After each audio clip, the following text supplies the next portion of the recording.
Putting Tulsa on the beer lovers map. Shaq Shackelford takes us to Tulsa's only craft brewery around town.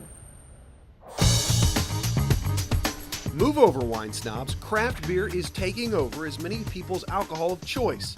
And here at the Marshall Brewery, they're the only place in town making it. Marshall Brewery opened in 2008, right as craft brewing was growing faster than any other segment in the alcoholic beverage industry. We've been growing at least 50% every year, and that's for 4.5 years. Owner Eric Marshall honed his craft as a brewery apprentice in Germany. Just really saw the need in Tulsa. We didn't have a brewery.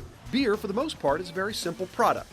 Malt, water, hops, and yeast. Each batch uses between 8 and 1,500 pounds of malt, depending on the brew. So the first step, we're going to take that and we're going to mill it up, because there's enzymes that are dormant inside the kernels of these malts that when they are added with heat and water, they come alive and they start to convert the starches in those kernels into sugars. Sugar's very important because that's what the yeast is going to eat down the road and convert to alcohol and CO2. Next, they separate the sugary liquid from the grains. Then comes boiling, spicing, and finally fermentation. So from start to finish, we're looking anywhere from about 10 days up to 6 weeks, depending on the beer. Last stop on the production line is bottling.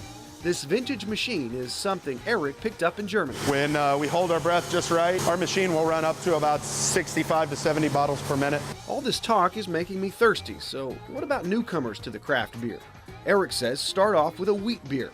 They tend to have a lighter flavor and intensity than other styles like the hoppy and bitter India Pale Ales. The natural progression of getting into drinking craft beers is you start there, and slowly you start to get a little bit more adventurous, and then all of a sudden you're drinking double IPAs that feel like, you've been smacked in the mouth with a pine cone or something like that. 'Tis the season.